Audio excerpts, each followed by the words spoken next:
Muy buen día, hermanos. Bienvenidos una vez más a un estudio bíblico aquí desde la sede de Fundación Ágape. Hoy vamos a estudiar nuevamente 4 textos bíblicos que corresponden al primer domingo de Adviento, comenzando por el Salmo 122. Ese se va a ser el primer texto bíblico.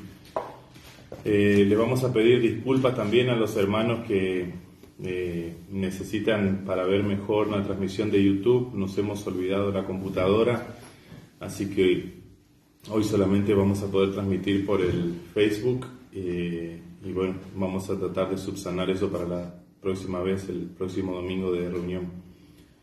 Mil disculpas de nuevo. Comencemos con una oración.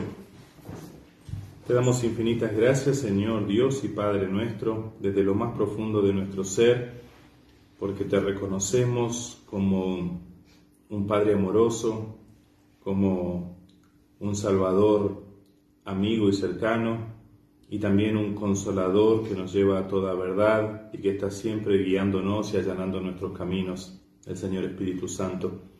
Gracias, Señor Dios nuestro, porque hoy, un domingo más, podemos reunirnos, congregarnos, desayunar juntos también, compartir la alegría de vernos los rostros y sentirnos hermanados, sentirnos en comunidad, sentirnos parte del pueblo de Cristo esparcido por toda la tierra.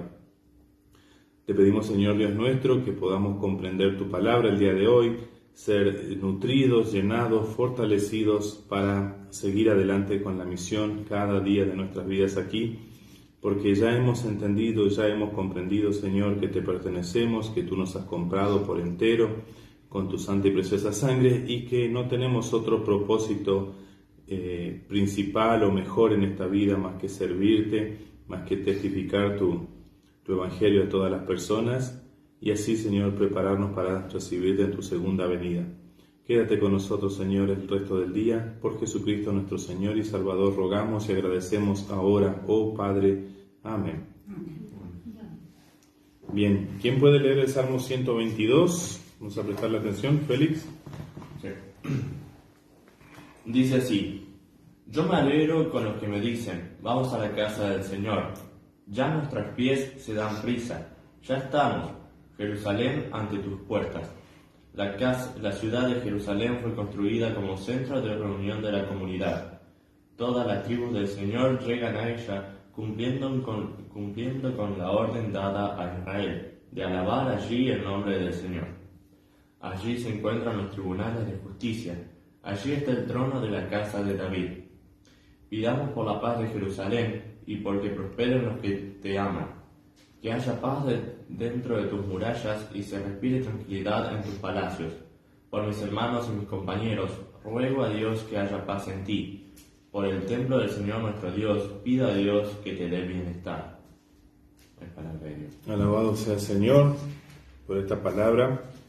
¿Qué cosas les llaman la atención o qué palabras ahí notan ustedes que destacan? Tal vez nombres. ¿Qué les queda grabado en la mente cuando escuchan este salmo, ¿no? Salmo 122, que es un cántico de los peregrinos, los que peregrinaban, los que subían a rendir adoración al Señor Dios en el templo, en la ciudad santa, en Jerusalén, ¿verdad? Creo yo que Jerusalén es una palabra que destaca, Jerusalén. Y vamos pensando qué significa Jerusalén. Jerusalén significa casa de paz, casa de paz. Y fíjense en el texto bíblico cómo la palabra paz también aparece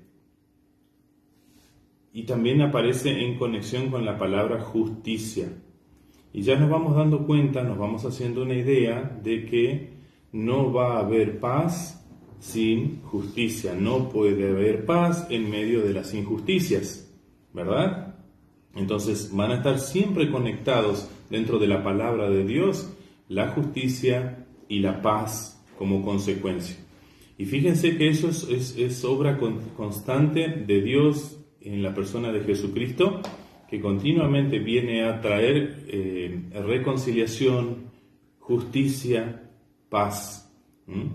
pero se tiene que dar esa reconciliación, se tiene que dar ese reconocimiento de que el Señor es de quien dependemos en absoluto, y por lo tanto, si no tenemos su perdón, no va a haber paz. Ok, Jerusalén, casa de paz, Yerushalayim. Shalom, ¿le suena algo? Shalom, paz, shalom, paz. Y ahí quiero que charlemos, que conversemos un poquito acerca del shalom. Shalom traducimos generalmente como paz. Shalom es el saludo hebreo.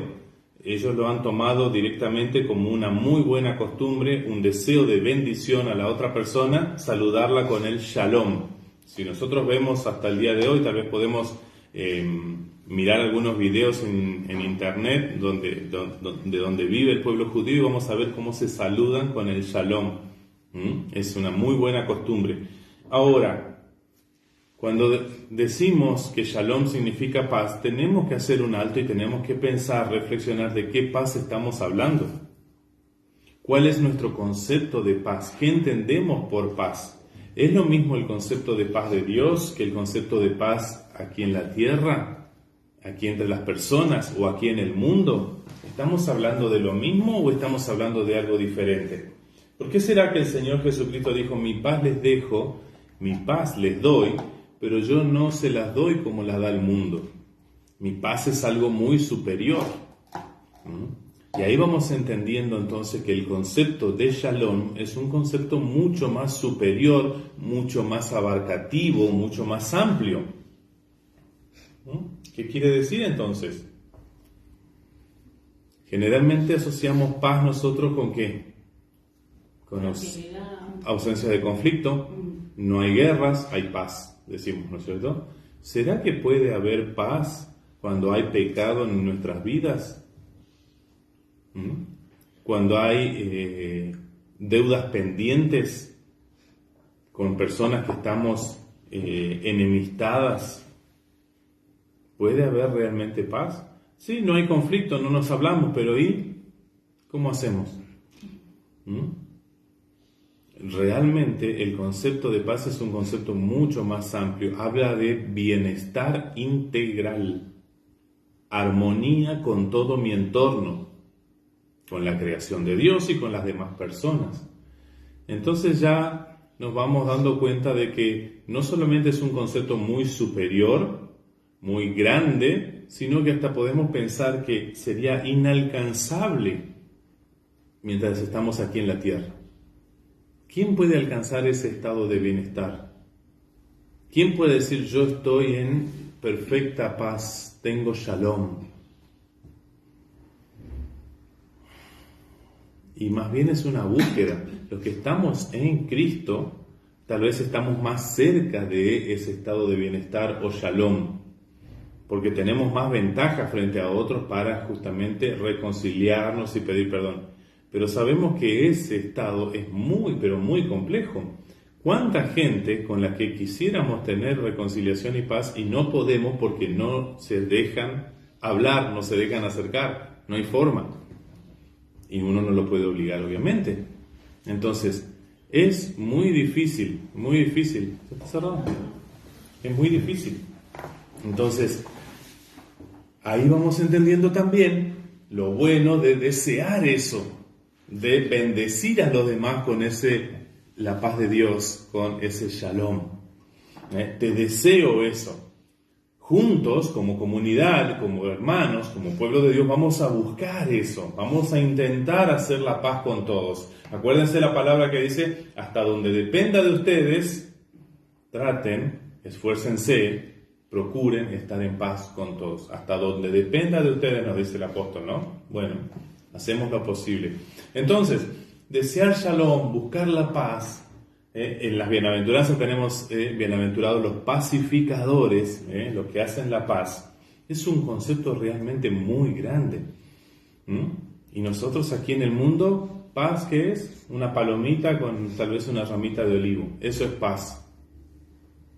Bueno, tal vez será una parte, pero le falta mucho. Y le falta mucho para entender incluso el concepto de Dios de paz. Dios que nos creó, Dios que conoce nuestro ser, Dios que conoce nuestros corazones y nuestras mentes, los escudriña, puede pasarles el escáner y va a decir, no, hay que trabajar para estar en paz. Hay que esforzarse, hay que tener mucho amor. Y eso es algo que nosotros estamos buscando, estamos caminando hacia ese estado de perfección, hacia la estatura perfecta de nuestro Señor Jesucristo, ¿no es cierto? Y es algo que vamos a lograr completamente recién en la presencia eterna del Señor. Por lo tanto, ahora es una búsqueda. Mejor si el Señor no se encuentra en su segunda venida buscando esa paz, esforzándonos por construirla, por cuidarla, preservarla, tenerla con todas las personas. Ok, entonces, paz conectada a justicia, como vemos en el versículo 5, allí están los tribunales de justicia, los tribunales de la dinastía de David, dice. ¿Allí dónde? En Jerusalén. En Jerusalén. Y vamos pensando, ¿en qué Jerusalén? Porque tal vez ya no estamos hablando de la Jerusalén que hoy conocemos, ¿no? ¿Sí? Tal vez en el contexto donde se escribió este salmo, sí, en esa Jerusalén había tribunales de justicia, pero todo eso ya desapareció. Así que ahora tenemos que pensar nosotros en la nueva Jerusalén, en la ciudad celestial, donde va a haber realmente una justicia perfecta, porque tampoco en esta Jerusalén terrenal de ese tiempo, hace, digamos, 3000 años, cuando reinaba el rey David, tampoco era perfecta el rey David, tampoco impartía justicia de manera perfecta, ¿verdad?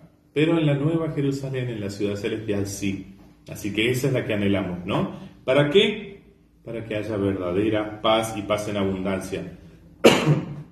Bien, y vamos a cerrar con esto. Último versículo del Salmo. ¿Qué dice? Por amor a la casa de Jehová nuestro Dios, buscaré tu bien.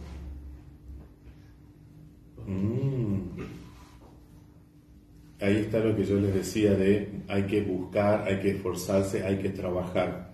Lo que está haciendo aquí el salmista, y está poniéndose él en lugar de todo el pueblo, y este es el concepto comunitario, es el concepto de pueblo que ha perdido mucho la iglesia. Hoy hay mucho individualismo en la iglesia, hoy hay muchas congregaciones que son meros aglomeramientos de personas, pero que no saben vivir en comunidad, porque no les han enseñado, porque han perdido mucho valor, mucha enseñanza bíblica que es valiosísima para nosotros hoy. El comprometerme con mi hermano para que esté bien. Y eso lo vemos en catequesis cuando estudiamos los 10 mandamientos, ¿verdad? No solamente me cuido de hacer mal, muy por el contrario, me esfuerzo por hacerle bien a mi prójimo, a mi semejante. Y entre otras cosas, esto de hacerle bien, ustedes saben, ¿no? La primera tabla de la ley tiene que ver con nuestra relación con Dios, la segunda tabla de la ley tiene que ver con nuestra relación con nuestros semejantes, con nuestro prójimo. Nosotros tranquilamente podríamos decir, bueno, esos últimos 7 mandamientos que tienen que ver con mi prójimo, yo me esfuerzo por cuidarlo. ¿Y qué hay con los 3 primeros? Bueno, primero que son muy difíciles de cumplir, pero segundo, si yo me esfuerzo por practicarlos y vivir, también estoy allí cuidando la comunidad. También estoy allí cuidando al pueblo. Por ejemplo, santificando el día de reposo. Cuando nos reunimos, estamos cuidando también de mis hermanos. Y eso es algo que mucha gente no entiende hasta el día de hoy. ¿Cuántas veces tenemos que enseñarle a los hermanos por qué no vino? No porque estaba cansado, no porque tenía sueño, no porque hacía frío, no porque llovía. Bueno, hay situaciones que uno entiende que no se puede llegar a la iglesia, a la reunión de los creyentes, a la asamblea. Hay situaciones que solamente lo impiden, pero hay veces que, la mayoría de las veces, no hay un impedimento real, son excusas baratas. Y hemos privado a mi hermano de que nos vea y de que comparta la bendición de que yo esté presente con él, y yo mismo me he privado de la bendición de estar con mis hermanos, escucharlos, animarlos, ser consolados por ellos, etcétera, ¿no? Que es lo que hace la comunidad. Tenemos que recuperar eso. Así que veo en este salmo algo muy precioso, que es ese compromiso de procurar el bien del otro. Me voy a esforzar para que esa paz perdure. ¿Cómo? Cuidándote. Cuidándote. así vas a tener bienestar vos, y si tenés bienestar vos, seguramente yo también voy a tener ese bienestar. Es mutuo. Ok, vamos al segundo texto para el día de hoy. Nos vamos al libro del profeta Isaías. Isaías capítulo 2.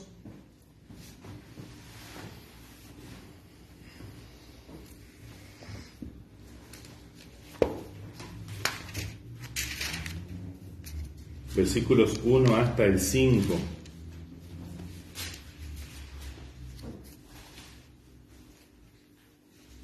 ¿Quién lo puede leer? Leo. Por favor. Lo que vio Isaías, hijo de Amós, acerca de Judá y de Jerusalén. Acontecerá en lo postrero de los tiempos que será confirmado el monte de la casa de Jehová como cabeza de los montes, y será exaltado sobre los collados, y correrán a él todas las naciones. Y vendrán muchos pueblos, y dirán: venid, y subamos al monte de Jehová, a la casa del Dios de Jacob, y nos enseñará sus caminos. Y caminaremos por sus sendas, porque de Sión saldrá la ley, y de Jerusalén la palabra de Jehová. Y juzgará entre las naciones, y reprenderá a muchos pueblos. Y volverán sus espadas en rejas de arado, y sus lanzas en hoces. No alzará espada nación contra nación, ni se adiestrarán más para la guerra. Venid, oh casa de Jacob, y caminaremos a la luz de Jehová. La palabra de Dios. Alabamos al Señor por esta palabra. ¿Pueden ver la conexión con el Salmo? ¿Le encuentran alguna conexión con lo que acabamos de leer en el Salmo? Sí, la paz, como que han encontrado paz. La paz, sí. Pero también la paz como búsqueda, ¿no? No podemos pensar que la paz es un estado que se encuentra, al que se ya ha llegado y que, bueno, ya está, disfrutémoslo. No. Mientras estamos en este mundo de pecado, continuamente vamos a tener situaciones o personas que atenten contra ese estado de supremo bienestar, contra ese estado de paz. Y vamos a tener que esforzarnos y vamos a tener que tener mucho cuidado, una y otra vez. Y esto incluso dentro de la iglesia, dentro de las mismas comunidades de fe, sucede eso. Las comunidades de fe son organismos vivos. Continuamente están entrando personas nuevas o están saliéndose personas que no han entendido lo que es vivir en comunidad. Entonces continuamente hay cambio. No podemos decir, si estamos en paz, tengo una linda congregación y ya está. Bueno, esa linda congregación tiene que estar en continuo cambio, va a tener que estar en continua mutación, crecimiento. Así que esa es la vida de la iglesia también, ¿no? Perfecto. Habla ahí el profeta Isaías, ¿no es cierto? Y nos dice lo que yo les decía en el Salmo. ¿De qué Jerusalén hablamos? Bueno, de aquella Jerusalén, de los últimos días, de los últimos tiempos, pero a la vez primeros días en la nueva vida que el Señor nos ha prometido por la eternidad, donde esa Jerusalén va a ser entronizada como ciudad principal y ciudad central o ciudad capital para todas las naciones y todos los pueblos.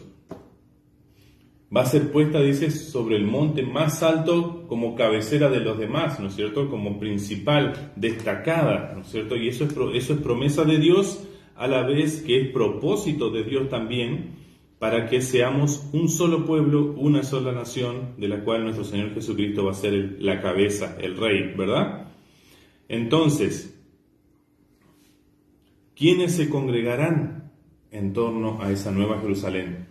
En torno a esa nueva vida, nuevo reinado. Todas las naciones. Sí, Todas las naciones. porque se vendrán muchos pueblos y juzgará entre las naciones, dice.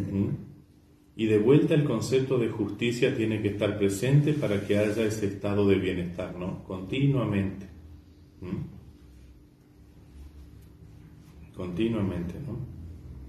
Ahora, en la nueva vida, en la nueva tierra, ya no va a haber, porque van a ser todos un pueblo de santos, ¿verdad?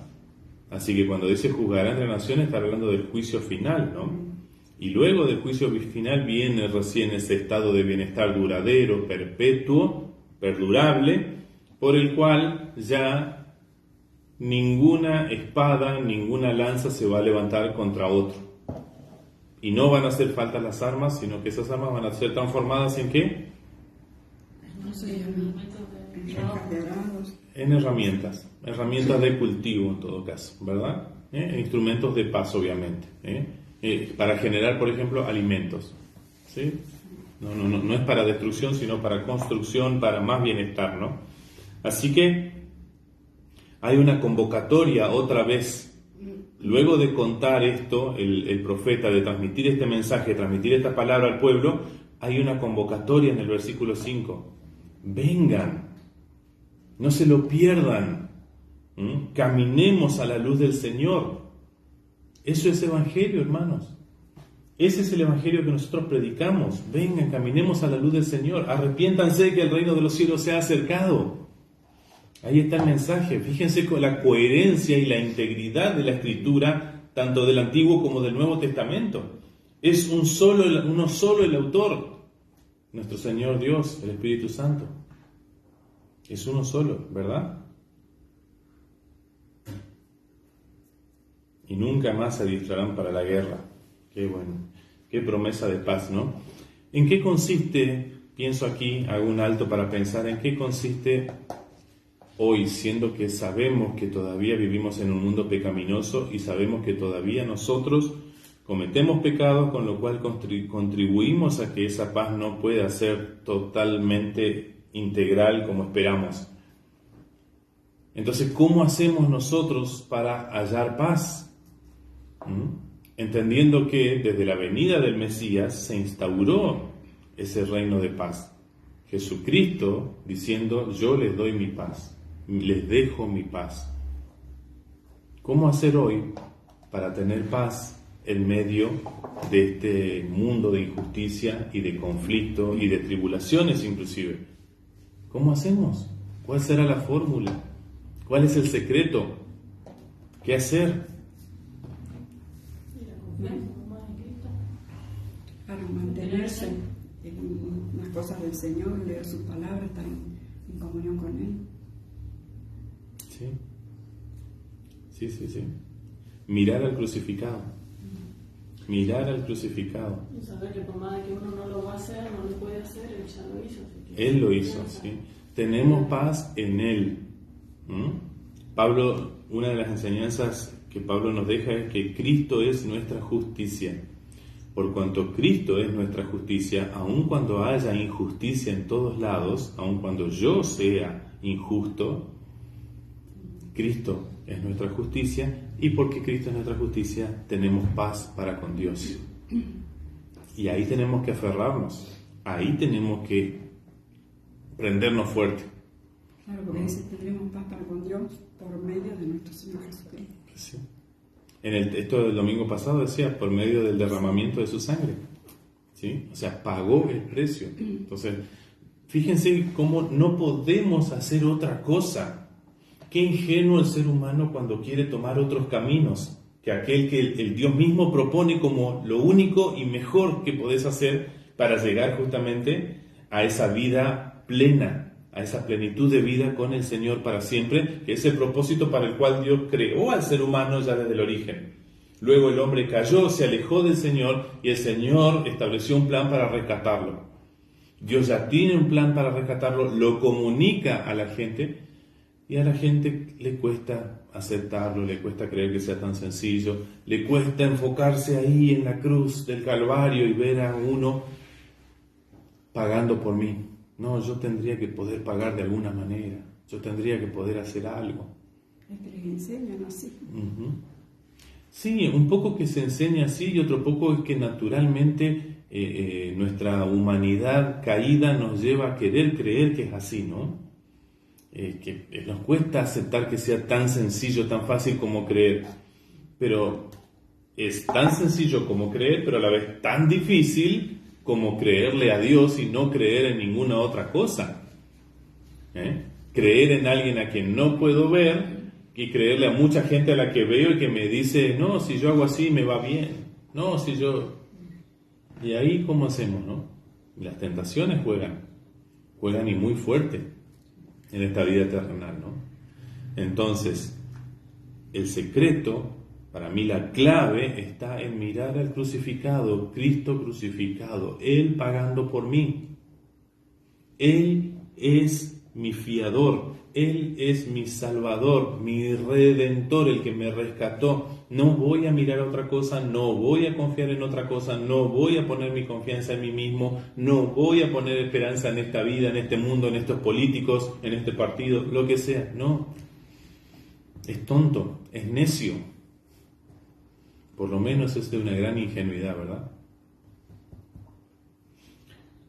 Pueblo de Jacob, pueblo de Israel, pueblo, iglesia de Dios, caminemos a la luz del Señor.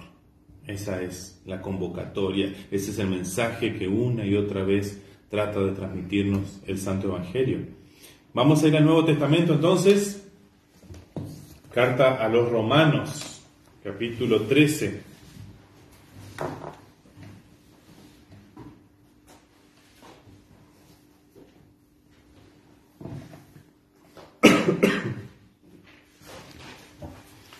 Vamos a leer los versículos desde el 8 al 14.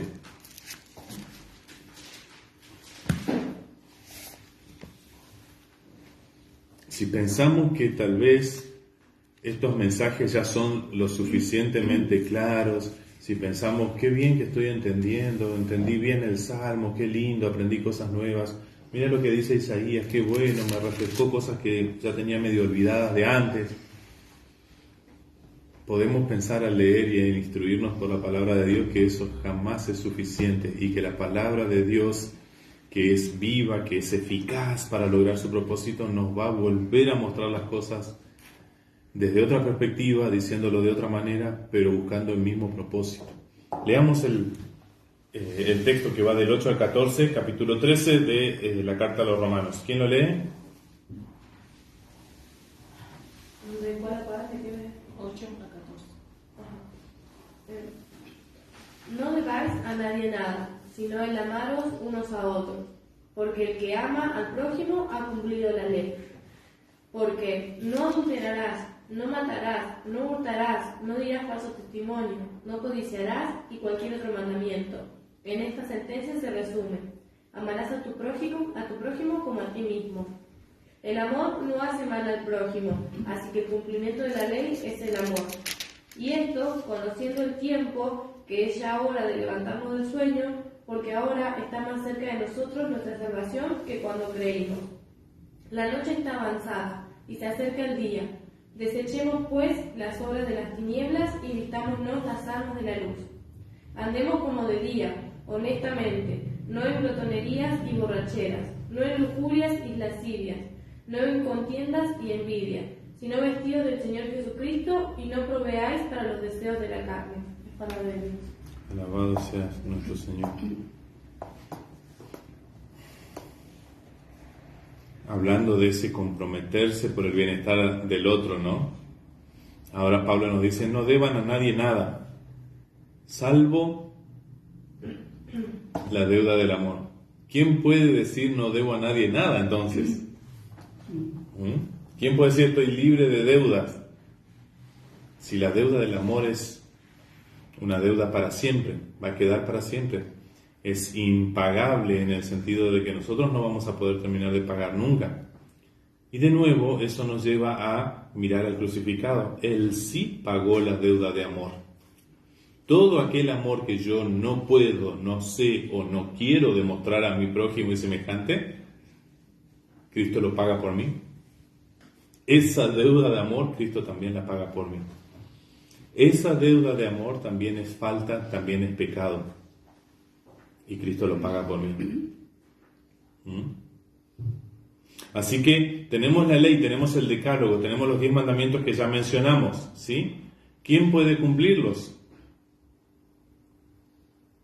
El que ama. El que ama ha cumplido la ley. ¿Quién es ese que ama y que cumple la ley? Yo, el pastor David. No, Cristo otra vez. Cristo otra vez. ¿Ven por qué necesito nuevamente fijar mis ojos en aquel que fue levantado en el madero, mirar en la cruz y sentirme yo realmente, al mirarme a mí mismo comparado con Él, avergonzado. Me avergüenzo de que no puedo amar como Él. No puedo amar así todo el tiempo, no puedo amar con esa intensidad, no puedo amar con esa constancia, no puedo amar con esa fuerza como Él amó. No lo voy a poder hacer. Entonces me siento avergonzado, me siento arrepentido de lo que soy, de lo miserablemente humano y pecador que soy, y confío en Él. Es en esa confianza en Él, es en ese perdón que vivo por Él, porque Él me lo da, que yo encuentro la fuerza, que yo encuentro la motivación, que yo encuentro las energías o las garras para cada día intentar una vez más hacer el bien y no hacer daño. Mostrar amor, como dice aquí, ¿no? El amor no perjudica al prójimo. ¿Y qué hacemos con aquellos perjuicios que ocasionamos de manera inconsciente, sin quererlo? ¿Cuánta gente que por ahí con los años me enteré que había ofendido y yo ni sabía? Y nunca me lo dijo en el momento. Y bueno, yo pensé que estaba actuando correctamente. Y después me dijo, no, porque usted un día dijo así, y yo me sentí mal. Discúlpeme, perdóneme, yo no me di cuenta, no sabía. Y eso no lo hace menos pecado que yo me haya dado cuenta o no me haya dado cuenta. No cambia la situación. Es una transgresión a la ley de Dios. Por lo tanto, cuenta como pecado. Punto, ¿no? ¿Quién puede, no? ¿Quién puede? Primero Cristo como nos amó, y nos ama y murió por nosotros, por perdonar el pecado, consciente o inconscientemente. Sí. Por el amor. Sí. Pero nosotros... Que son pecadores, ¿no? Claro, nosotros por eso necesitamos hacer ese autoexamen, ese reconocimiento de que sí, Él dice la verdad y yo soy pecador. Él es fiel y justo, yo no. Depende absolutamente mi vida, íntegramente, mente, cuerpo y espíritu, depende de Él. Y ese es el nivel de reconocimiento al que tenemos que llegar. Ahora, cuando digo tenemos que llegar, es un camino en esta vida. Nunca vamos a llegar a decir, yo ya tengo el completo. No, siempre estoy creciendo, siempre estoy caminando hacia la estatura perfecta de mi Señor. Esta vida es así, tenemos que asumir que va a ser así, que va a ser de lucha con uno mismo, que va a ser de tentaciones en el afuera, en nuestro entorno, y que vamos a depender siempre de Cristo crucificado, de Él pagando por nosotros. No me puedo olvidar de eso, porque el momento que yo me olvidé de eso, ya me construí otro ídolo, ya me hice yo tal vez un ídolo a mí mismo, y ya me alejé de Él y me alejé de mi salvación. Ahí está el peligro. Ok. Sigamos un poquito más con el texto porque no quiero perder de vista esa parte, ¿no? Porque dice, el amor es el cumplimiento de la ley. Bien, perfecto. ¿Quién puede amar perfectamente como Cristo? Y es una búsqueda, es un esfuerzo. Yo tal vez parcialmente, por momentos, puedo mostrar cierto amor, pero 100% todo el tiempo no puedo. Soy humano, me avergüenzo y me arrepiento, ¿no? Pero Pablo nos dice algo más para que aprendamos también a tomar conciencia. Fíjense los tiempos que vivimos, le dice Pablo. Y pensemos que esto lo dijo hace unos 2000 años casi. Se calcula que esta carta la pudo haber escrito allá por el año 70, imagínense. Entonces, dice Pablo, fíjense los tiempos que vivimos. Los tiempos de Él tal vez no eran, queremos creer nosotros, tan malos como nuestros tiempos ahora. Una, porque ha aumentado la población y eso hace también que aumente la cantidad de gente mala, ¿no es cierto?, de gente incrédula, gente que rechaza a Dios. Y por otro lado, porque la tecnología también ha avanzado y ha hecho mucho más fácil el pecar, el hacer daño. ¿No vemos nosotros ahí en internet, en las redes sociales, los famosos haters? Y ahora tenemos gente traumada, gente atormentada por causa de los haters. Odiadores. Hate significa odio en inglés. Y son odiadores, gente que uno publica algo porque a alguno le parece algo lindo y valioso y salen gente que le dice, sos una basura, sos una gorda, sos esto, el otro, lo humillan por el gusto de humillarlo, porque no había real razón de hacer eso. Entonces ya se los ha catalogado como los haters y hacen daño. Y es la impunidad que ofrece justamente la red social. Yo puedo decir todo, escupir o expulsar o vomitar todo mi odio sin consecuencias. Nadie me lo va a poder devolver. ¡Qué tremendo! ¡Qué tremendo! Así somos. Así que fijémonos en los tiempos que vivimos y, abriendo los ojos para ver ese mundo que vivimos, despertemos del sueño.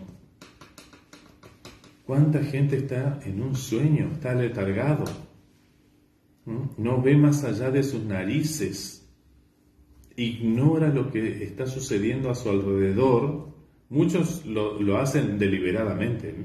Hay gente que prefiere ignorar, prefiere no saber, prefiere vivir ignorando porque se siente más cómoda, más tranquila, más segura, etc.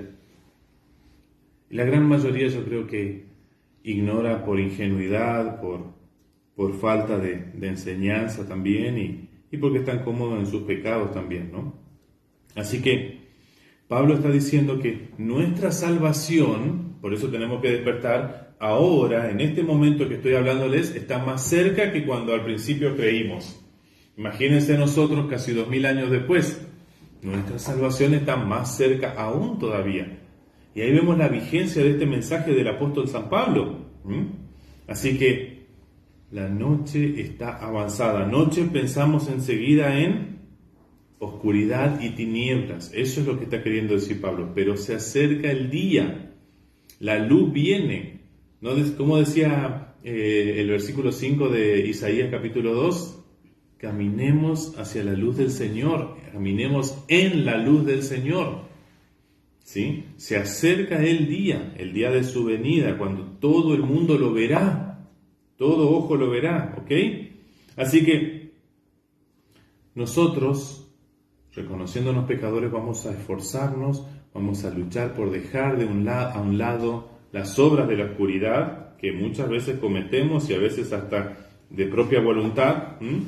Todas esas obras, orgías, borracheras, inmoralidad sexual, libertinaje, disensiones, contiendas, envidias, etcétera, para vivir decentemente, poniéndonos la armadura que nos da Cristo y nos da acá su palabra para tener esa armadura, ¿no? Y nos vamos así revestir del Señor Jesucristo, no satisfaciendo los deseos de la carne.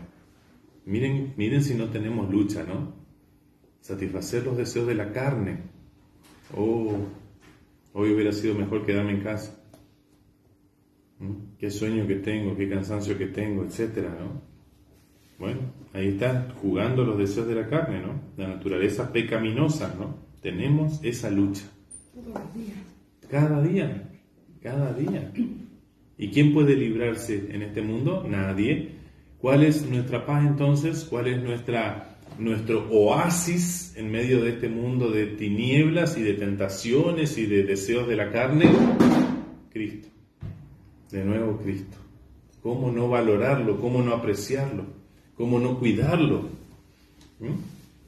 Bien, y ahora sí, habiendo visto esto, nos vamos al último texto que lo encontramos en el Evangelio según San Mateo, capítulo 24.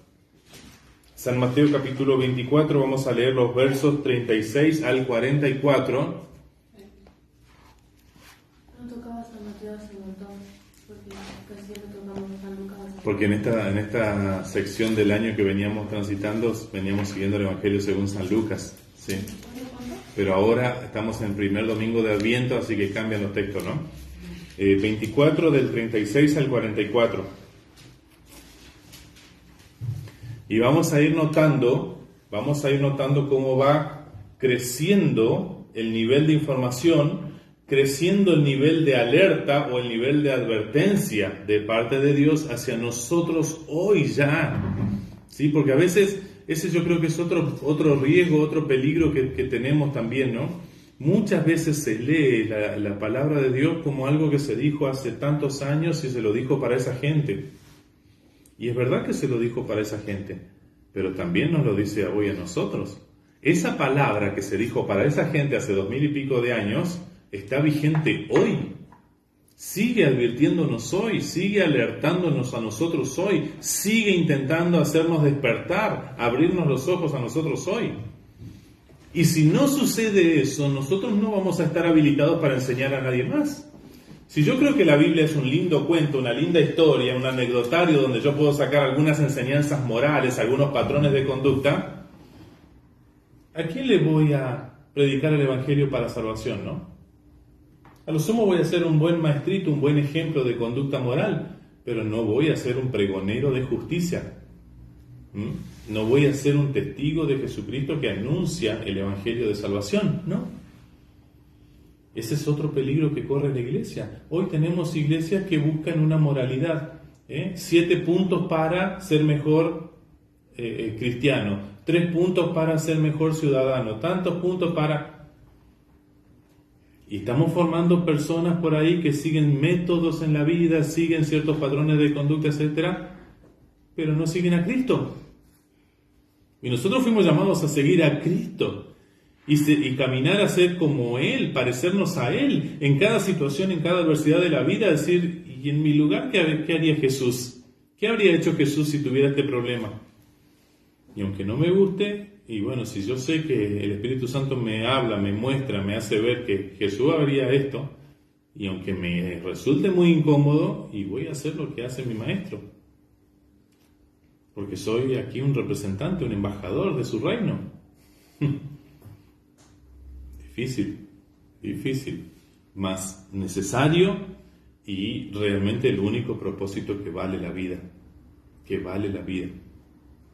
Ok, vamos a leer el Evangelio según San Mateo, capítulo 24, versos 36 al 44, que dice así: pero en cuanto al día y la hora, nadie lo sabe, ni siquiera los ángeles en el cielo, ni el Hijo, sino solo el Padre. La venida del Hijo del Hombre será como en tiempos de Noé, porque en los días antes del diluvio comían, bebían y se casaban y daban en casamiento, hasta el día en que Noé entró en el arca. Y no supieron nada de lo que sucedería hasta que llegó el diluvio y se los llevó a todos. Así será en la venida del Hijo del Hombre. Estarán 2 hombres en el camino, uno será llevado y el otro será dejado. 2 mujeres estarán moliendo, una será llevada y la otra será dejada. Por lo tanto, manténganse despiertos, porque no saben qué día vendrá su Señor.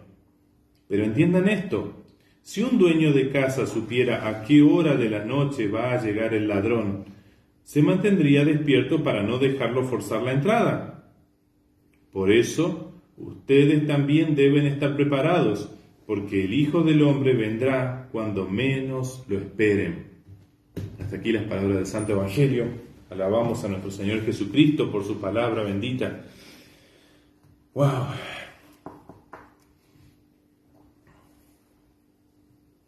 Pregunta: ¿por qué será que el Señor no quiso dejarnos saber el día y la hora de su segunda venida?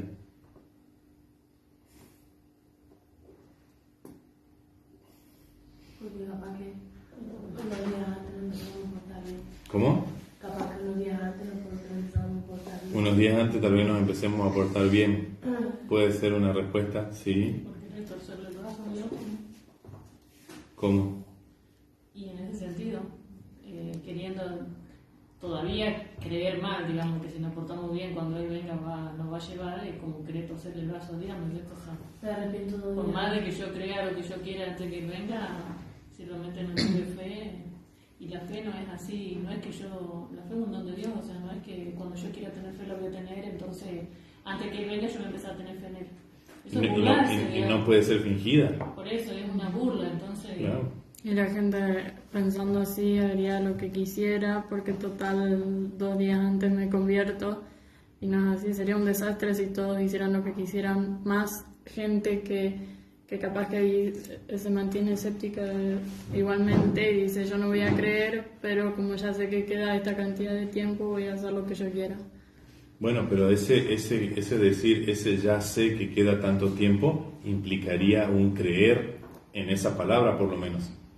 Que si dijo que viene el 15 de julio de 2030, bueno, por lo menos creí esa palabra y 2 días antes, como por las dudas, Claro, y me también porté bien. habría mucha gente que no lo creería siquiera. Podría pasar como pasa muchas veces, muchos que profetizan que el 12 del 12 va a ser el fin del mundo, la gente va y se suicida, ¿no?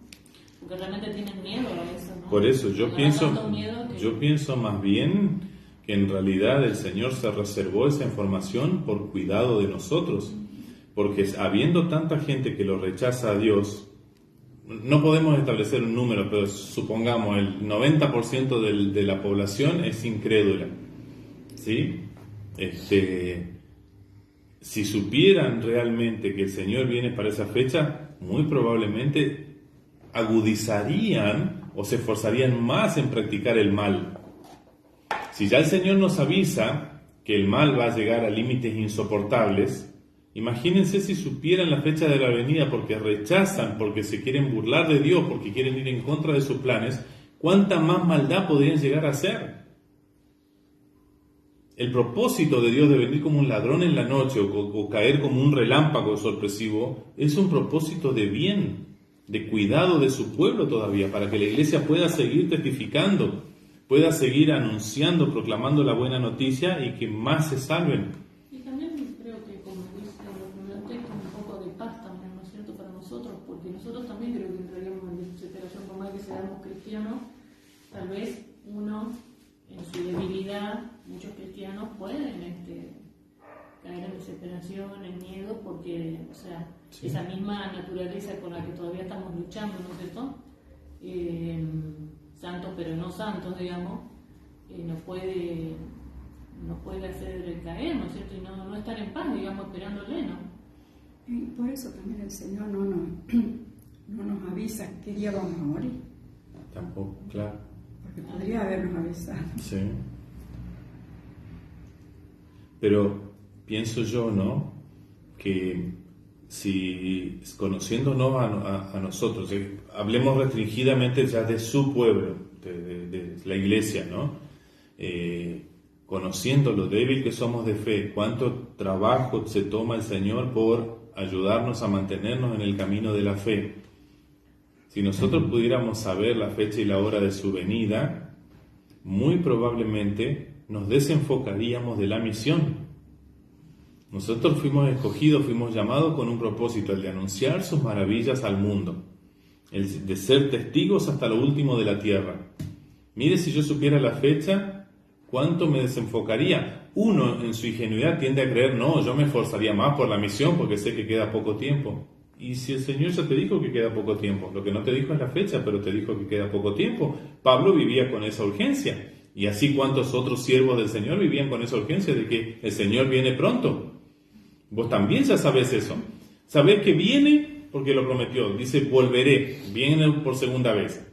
Y después todavía en Apocalipsis dice, aquí vengo pronto. ¿Para qué querés saber la fecha? Una persona de fe confía en la palabra de su Señor y hace lo que su Señor le mandó. Acá, precisamente en este texto, nos dice, esténse preparados, velad. Velad significa vigilad, estén vigilantes, estén atentos. Manténganse. Hay una, para mí ahí como una enseñanza velada, pero esto es una teoría mía nada más, no deben creerla, pero creo que nos puede ayudar a pensar en esto que hablamos, ¿no? De que si el Señor nos dijera la fecha y la hora, sería peor el estado de incredulidad y de maldad de este mundo. Y muy probable se perderían muchos de los que hoy ya están en la iglesia, ¿no? Cuando dice el texto bíblico, dice, pero entiendan esto, ¿no? Si un dueño de casa supiera a qué hora de la noche va a llegar el ladrón, se mantendría despierto para no dejarlo forzar la entrada. Así que muy probablemente si el Señor dijera, tal día vengo, muy probablemente su iglesia trabajaría para que Él no venga, para que no fuerce la entrada, para que no llegue. Sería contradictorio, sería todo lo contrario. Nosotros mismos iríamos en contra de eso, como dice, por debilidad de fe, por miedo, por lo que sea. Si nosotros queremos realmente apurar la venida del Señor en alguna manera, aparte de orar, lo que tenemos que hacer es testificar. proclamar el Evangelio todo lo que podamos hasta lo último de la tierra. Y ya está. Y luego confiar en que el Señor viene pronto como Él lo prometió. Más no podemos hacer y más, pero cuando digo no podemos hacer no es porque no haya más, es demasiada la tarea, es grandísima. ¿Para qué todavía queremos meternos en ese brete como se han metido algunos? Incluso ahí tuvieron que salir después a pedir disculpas como Armando Alducín por haber querido profetizar o pronosticar una fecha de la venida del Señor. ¿Para qué? Cuando el mismo Señor dice, no, miren, van a venir esos falsos maestros que les van a decir, helo aquí, helo así, no le sigan a ellos, no le crean, son falsos maestros. Así que a todos aquellos que se animan a arriesgar una fe, etc., directamente consideren los malos maestros y aléjense de ellos. Eso está diciendo el Señor. Miren, al mismo Señor Jesucristo, el Hijo, le fue velada esa información. Porque aparte así como uno no se entera por ahí de que ofende a alguien, ¿no es cierto? Después tal vez la persona viene y te lo dice, pero vos ni pensaste de que tal vez lo ofendiste. En el rebaño hay muchas personas que piensan de diferentes maneras, ¿no es cierto? Incluso sobre la palabra de Dios. Entonces por ahí tirar una fecha de decir que cada persona lo puede tomar de manera diferente. Entonces por eso también hay que tener cuidado con esas cosas, porque hay personas más débiles en la fe, más fuertes en la fe, pero aún así una persona débil lo puede tomar bien y una persona fuerte lo puede tomar mal. Y entonces, o sea, no hay que hacer las cosas, o sea, justamente por algo el Señor lo dice. No hagan cosas que no corresponden. Pero incluso en eso yo también haría una aclaración más, ¿no? Porque si uno dice así nada más, hay personas más débiles en la fe y hay personas más fuertes en la fe. Nuestra mente tiende a pensar 50 y 50, ¿verdad? Y la realidad para mí es que la gran mayoría son débiles en la fe y hay muy pocos ejemplos que uno pueda decir, sí, mira qué fuerte que es esa persona en la fe, cómo se mantiene. Realmente son contados con los dedos de la mano los que podemos conocer a lo largo de nuestra vida y a lo largo de la historia del cristianismo, ¿no? Entonces la gran mayoría son débiles. De vuelta vemos al Señor cuidándonos. Pero aún así, la fuerte se puede creer tan fuerte que eso lo debilita y la débil se puede creer tan débil que eso en realidad lo fortalece, ¿no? Por eso digo, o sea, entonces, a no saber eso uno, mejor abstenernos de hacer ese tipo de cosas, ¿no? Aparte pero tenemos una prohibición expresa del Señor de no atrevernos a querer pronosticar la fecha de su venida. No les toca a ustedes saber eso, dice el Señor. O sea, esa información no es para ustedes, así que mejor ni se metan, ¿no es cierto? Pero aparte de eso, el Señor fue claro en su mandato, el Señor fue claro en la Gran Comisión, y tenemos que saber que el Señor nos cuida, nos ama con un amor que no podemos ni siquiera comprender lo grande que es. ¿Por qué no voy a confiar que esta decisión de velar esa información es por mi bien? Es para mi cuidado. Y acá también lo que dice antes, dice, no entendieron hasta que vino el diluvio. Entonces, por más de que nos avisen antes, no lo podemos entender hasta que eso no pase. Entonces, Sí, de hecho, la misma familia de Noé no entendía. Claro, o sea, fueron porque era familia. Es algo totalmente La gran mayoría de ahí, de esos 8 personas, seguramente decía, este loco nos está metiendo en una. Entonces, Noé, pregonero de justicia, hizo su tarea y realmente habrá sido muy sufrido, ¿no es cierto?, soportar todo ese nivel de burla y ese tal vez nivel de disensión incluso hasta en el seno familiar, pero lo hizo, ¿no? Ahora, termina el texto diciendo, versículo 44, por eso también deben estar ustedes preparados, porque el Hijo del Hombre vendrá cuando menos lo esperen. Y esa frase de cuando menos lo esperen o inesperado, tenemos que pensar justamente en ese ejemplo de Noé y el diluvio, ¿no? Hasta que no los tapó el agua y los barrió, a ninguno de esos le cayó la ficha de que era verdad lo que estaba anunciando ese hombre de Dios, Noé, ¿verdad? Ahora, ¿qué significará, qué implicará estar preparados? ¿Qué significará vigilar o velar para que el Señor venga? Hay situaciones muy particulares y cotidianas que nosotros sabemos que nos es muy difícil estar preparados Por ejemplo, sencillamente cuando dormimos a la noche, cuando nos vamos al descanso, y si viene el Señor a las 2 o 3 de la mañana, cuando estoy en lo más profundo de mi sueño, me agarra dormido, no estuve vigilando, no estuve velando, no estuve preparado. ¿Será que tenemos que llegar a ese nivel de interpretación? No, se refiere a la fe. ¿Podemos irnos a dormir tranquilos esta noche o esta siesta? Claro que sí, porque estoy preparado. ¿Y en qué consiste esa preparación? Pensemos un poquito en eso. ¿En ser consciente que soy un pecador? Sí, reconocer mi pecaminosidad, sí, reconocer que mi Señor es mi Salvador. Yo creo que eso está todo incluido en este paquete, en el paquete que dice, cuando menos lo esperen. Así que yo espero la venida de mi Señor. Yo ansío, yo anhelo que mi Señor venga pronto. Yo oro, yo le ruego, yo clamo para que mi Señor venga pronto. Y en el mientras tanto que no viene todavía, trato de hacer todo lo que puedo para que otros también lo anhelen y lo esperen. Lo conozcan, lo reconozcan, ¿no? Anuncio el Evangelio. Pero yo le estoy esperando. Es una espera activa, no es una espera pasiva de decir, ¿cuánto falta? ¿Será que vendrá hoy, mañana? Como las vírgenes con las lámparas. Ahí está el ejemplo de las vírgenes, ¿no? ¿En qué consiste ese estar preparados? Para mí consiste en estar esperándolo. Yo no voy a esperar a alguien a quien no reconozco como mi Señor y Dios, a alguien a quien no le reconozco mis pecados y que me los perdone y me los limpia, a alguien que es mi paz y mi justicia, a alguien que no le creo que va a venir, etc. Estar preparado justamente significa eso, esperarlo, con ansias.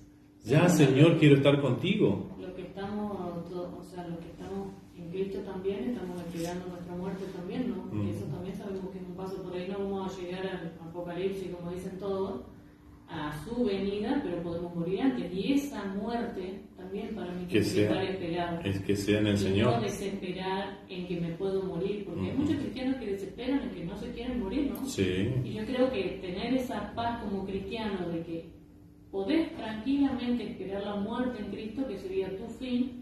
Eso está bueno también, tener la paz fin de los sufrimientos acá, fin de la vida acá, sí. Tener la paz de la muerte. Bueno, yo escuchaba esta semana que murió Eve de Bonafini, el discurso de José Luis Espert, el diputado, ¿no? Y él comienza su discurso diciendo, no hay que desearle la muerte a nadie, ni hay que alegrarse por la muerte de nadie, pero, y empieza a decir todo lo que había hecho, a nombrar las cosas que había nombrado Eve, ¿no? Pero yo pensaba, cuando dice no hay que desear la muerte a nadie, ni alegrarse por la muerte de nadie, ¿no? Yo pensaba, pero los cristianos deseamos que si nos toca la muerte en esta vida antes de la venida del Señor, deseamos morir en el Señor esperando, en esperanza, ¿verdad? Y por otro lado, nosotros podemos alegrarnos de los hermanos que parten en esa esperanza. Si hay hermanos que murieron en el Señor confiando y esperando, yo me alegro porque ya se adelantó, ya no sufre más.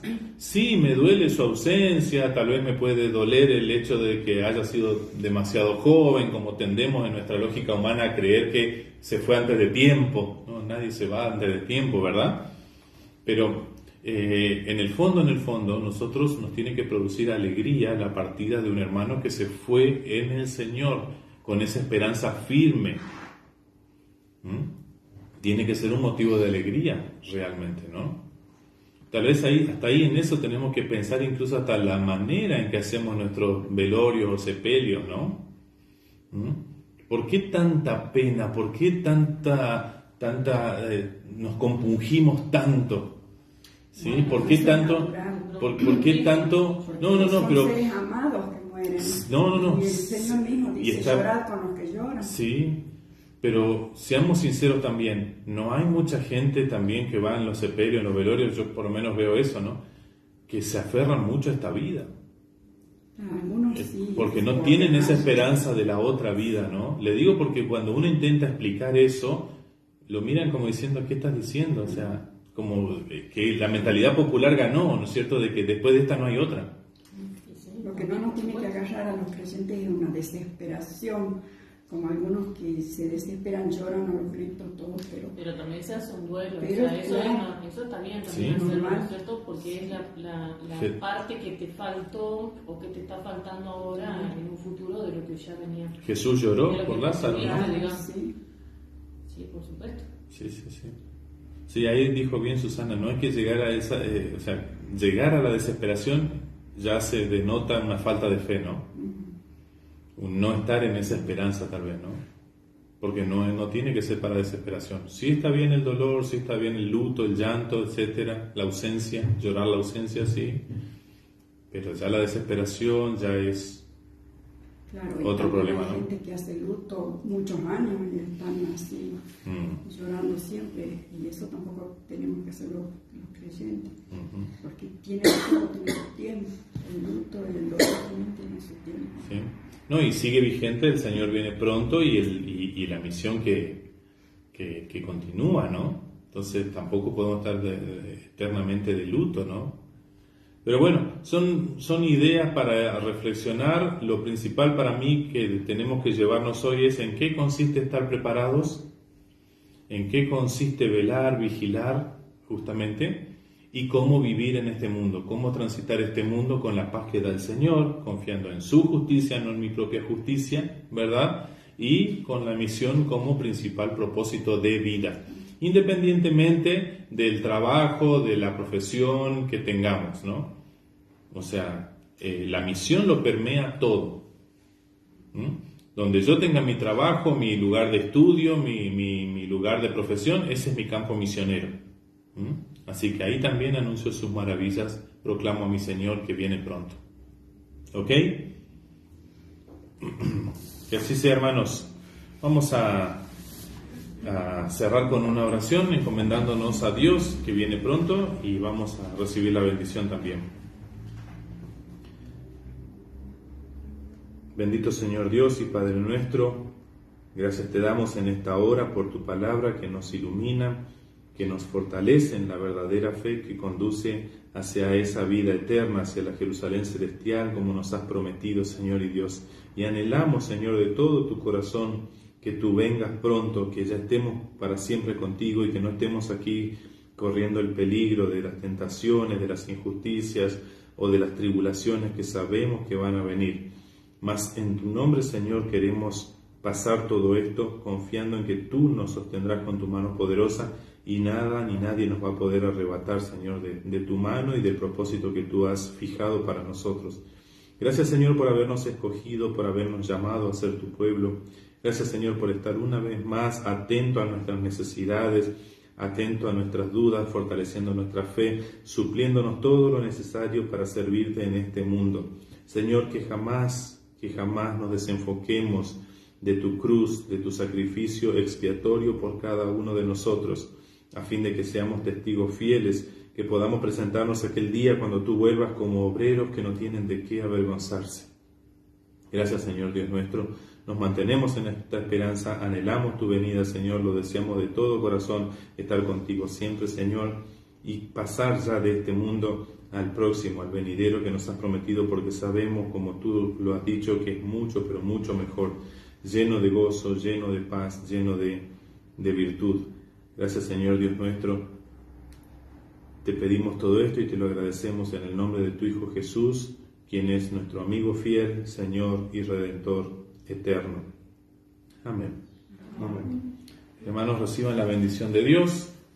Querido hermano, querida hermana, que el Señor te bendiga y te guarde, que el Señor haga resplandecer su rostro sobre ti y tenga de ti misericordia, que el Señor se vuelva siempre hacia ti y te conceda su bendita paz. Amén. En el nombre del Padre, del Hijo y del Espíritu Santo. Así sea.